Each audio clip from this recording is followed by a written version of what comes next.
Les agradezco que me den la oportunidad para dar voz a los cristianos que están perseguidos, a los cristianos que están sufriendo un auténtico genocidio en distintos países en la región de Oriente Medio. Yo haría una premisa, y es decir que desde sus inicios el cristianismo ha sido una religión perseguida. Y bueno, esto se ha perpetuado a lo largo de los siglos. Pero hay una realidad muy importante, y es que la mayor persecución a los cristianos no se ha producido en los primeros siglos como podría parecer, sino que podemos hablar del siglo XX como el siglo en el que más cristianos han sido asesinados por su fe. Más de 40 millones de cristianos. Esto es un fenómeno que se está repitiendo también en el siglo XXI, ya estamos en el 2018, y es una constante. Les voy a dar algunos datos para que sepan de lo que estamos hablando, ¿no? En la actualidad, en pleno siglo XXI, 1 de cada 12 cristianos en el mundo sufre persecución. Estamos hablando de 215 millones. Y en total, en el 2017, 3.066 cristianos fueron asesinados. Y esto por causas directamente relacionadas con su fe. En concreto, en Oriente Medio hay países donde ser cristiano te puede costar la vida. Hay una auténtica persecución por parte de fundamentalistas islámicos, personas que tienen una visión radical y que eliminan a todo aquel que piensa distinto a ellos.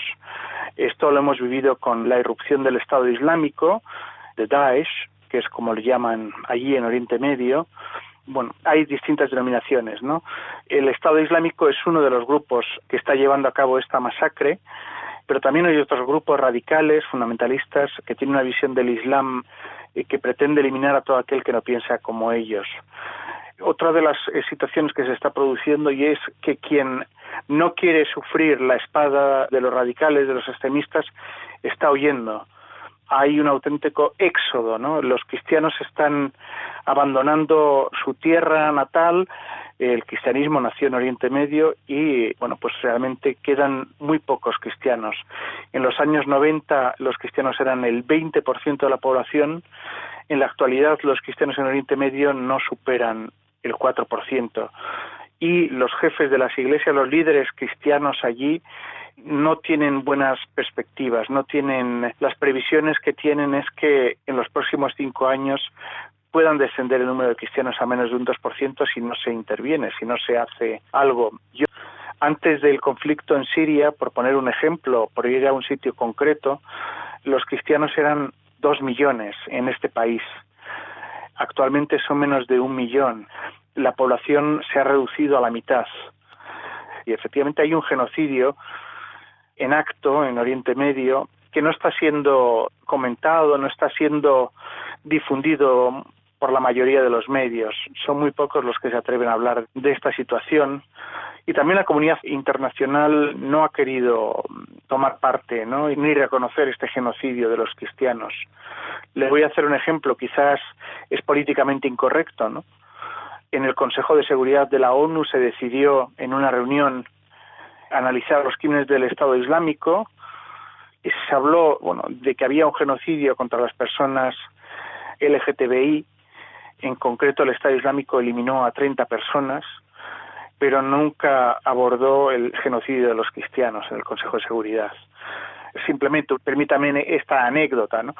Ciertamente, toda vida merece ser reconocida, toda vida merece ser respetada, y yo lamento profundamente el asesinato de estos 30 hombres, de estas 30 personas LGTBI, pero las cifras del genocidio de los cristianos son terroríficas, ¿no? Conocíamos ayer el descubrimiento de más de 202 fosas con hasta 12.000 cuerpos, ¿no? En Irak, ¿no? En el norte de Irak. O sea, la magnitud es impresionante, ¿no? Por dar más cifras, por dar más datos, en Irak los cristianos antes de la llegada del Estado Islámico eran aproximadamente 1,5 millones. Actualmente en Irak quedan menos de 200.000. Se habla de 125.000 cristianos.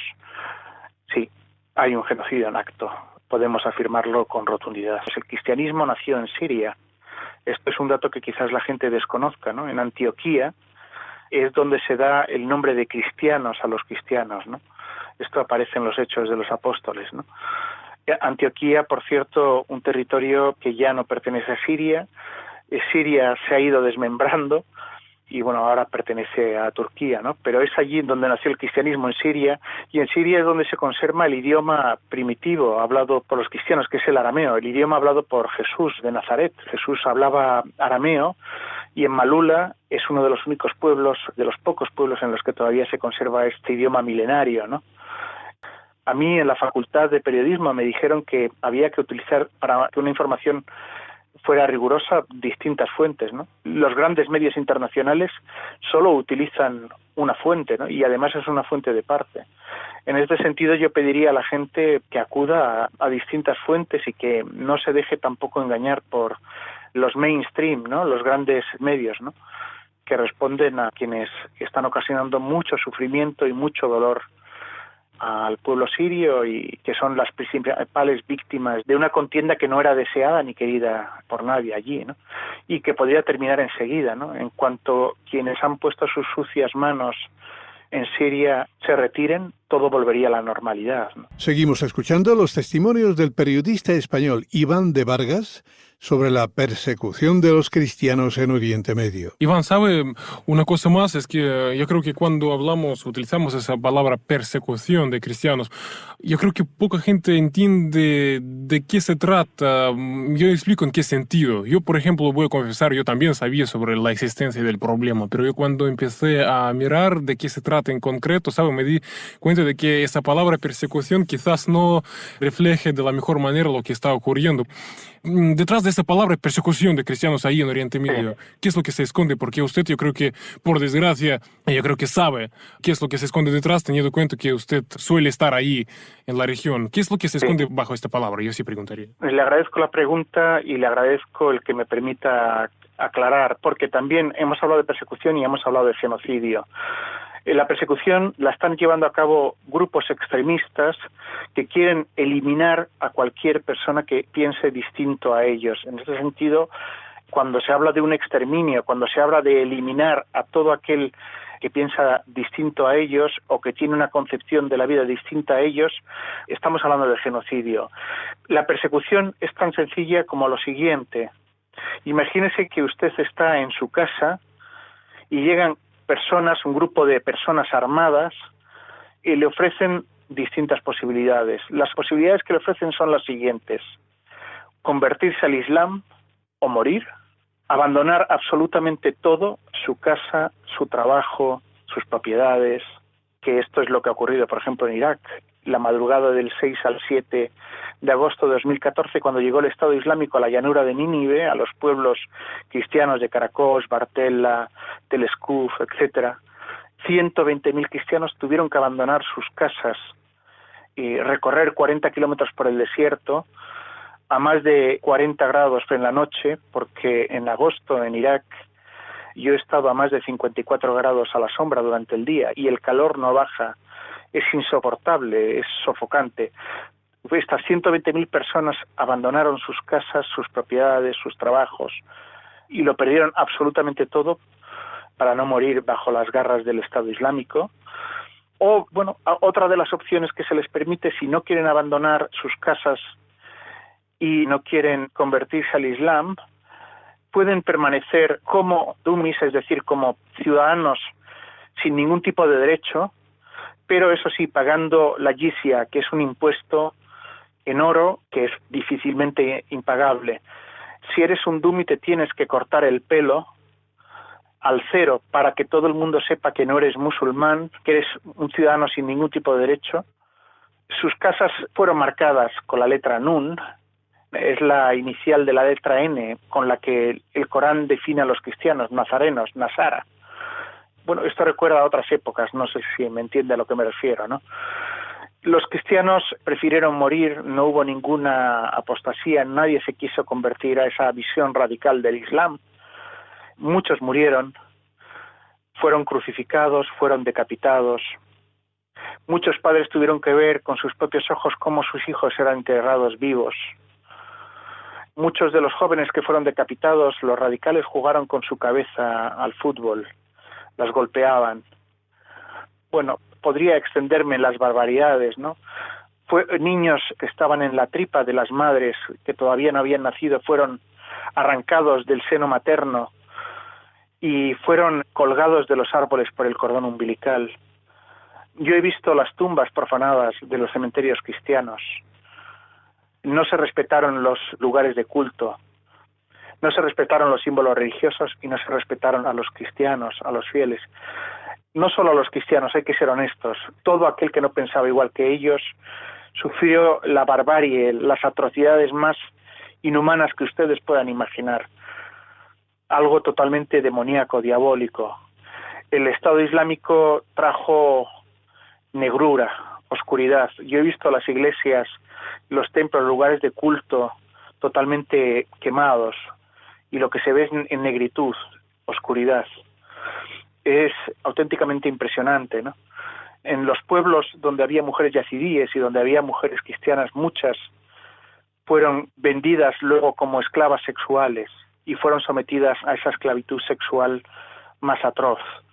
Eran vendidas por mucho más dinero las niñas que las mujeres adultas. Realmente es un panorama desolador, es tremendo. O sea, hablar de persecución es hablar de muchísimas auténticas barbaridades. Yo he estado con mujeres que reconocieron que habían sido prisioneras del Estado Islámico. Y fíjese la atrocidad, ¿no? Una de ellas me decía, ¿no? A mí me arrancaron a mi hijo de los brazos y me tuvieron prisionera 3 días sin darme de comer. Luego me sentaron a la mesa y me dieron de comer. Me dieron a comer a mi propio hijo que habían triturado, ¿no? Esta es la persecución de la que estamos hablando. Realmente horrible, horrible. Iván, ¿sabe? Usted ha mencionado una cosa que no se quiere, así diríamos, ver lo que está ocurriendo ahí, hablar sobre esto y verlo como problema y como problema pendiente para resolverlo, ¿no? Y, por ejemplo, usted ha mencionado que, con todo respeto también, ¿no? Por ejemplo, ese colectivo LGBT, que, digamos, sus problemas suscitan mucha más atención que la barbaridad que está ocurriendo ahí. ¿Sabe? Probablemente usted tiene alguna respuesta sobre el porqué de este silencio, sobre el porqué de esta falta de deseo de ver, de denunciar, de trabajar en este problema. ¿Qué es lo que está pasando? ¿Por qué este silencio? Yo no sé, probablemente usted tiene alguna respuesta a ello. Bueno, yo le voy a dar una respuesta geopolítica y luego le voy a dar una respuesta humana. La respuesta geopolítica es que quienes están detrás de todo esto tienen distintos planes para Oriente Medio. Hay un plan muy claro, que además la gente que está en el terreno te lo dice, ¿no? Se están desestabilizando todos los países del entorno porque interesa redefinir las fronteras de Oriente Medio e interesa que haya pequeños, frágiles, y se quiere redefinir las fronteras según criterios étnicos y religiosos. En este sentido, bueno, se quiere crear un Kurdistán, se quiere crear un Sunistán, se quiere crear un Shiistán. Los cristianos sobran en este plan. Los cristianos tienen que ir a Occidente. Su lugar donde tienen que ser reubicados es en Occidente. Bueno, esto es desconocer auténticamente la realidad de Oriente Medio. O sea, redefinir las fronteras de esta manera es un error gravísimo. Quienes están allí, los propios musulmanes dicen que la presencia de los cristianos es fundamental. O sea, los cristianos no sobran. Los cristianos traen progreso, traen una visión que enriquece, digamos, ese amalgama de realidades étnicas y religiosas. En este sentido, como digo, los propios habitantes que llegaron después de los cristianos, porque los cristianos llevan allí 2000 años, ¿no? Los musulmanes llegaron 7 siglos después, ¿no? Y, bueno, pueblos como el yazidí, ¿no?, que es una religión antiquísima, ¿no?, tiene más de 3000 años, ¿no?, son descendientes del zoroastrismo, ¿no? O sea, precisamente la belleza de Oriente Medio es ese mosaico, ¿no?, de realidades, de... En este sentido, quienes quieren redefinir las fronteras y quienes quieren crear países en función de balcanizar para que se pueda entender, ¿no?, la región, y yo creo que cometen un error y grave y tienen un gran desconocimiento. Fíjese, nosotros, claro, en Occidente tenemos una visión muy reduccionista, ¿no? Tendemos a simplificar, ¿no? Tendemos a ver todo en blanco y negro, tendemos a, digamos, la concepción sajona tiende a simplificar, ¿no? El propio idioma inglés es muy simple, ¿no? O el lenguaje informático es muy simple, ceros y unos. No, en Oriente Medio, y se lo dice una persona que empieza a entender algo después de 15 años en la zona, ¿no? hay muchas escalas de grises, hay muchos matices, hay muchos aspectos que hay que tener en cuenta y que no se pueden pasar por alto, ¿no? Y se están pasando por alto, ¿no? Bueno, esta es la visión, digamos, geopolítica o estratégica de lo que subyace detrás de esta persecución y detrás de... La visión humana es que los cristianos creen en algo que no existe para otras visiones de la vida y de la realidad, ¿no? Creen en el perdón. De hecho, quienes están siendo masacrados están perdonando a sus propios asesinos, ¿no? El perdón crea una situación que no interesa, ¿no? Cuando tú estás dispuesto a perdonar a quien te asesina, eso crea en el entorno trae paz, trae armonía, trae convivencia, y esto no interesa, porque lo que interesa precisamente es que haya inestabilidad para poder llevar a cabo todos los planes y todos los intereses que son muy variados, ¿no? En Oriente Medio hay intereses de actores regionales y de actores internacionales.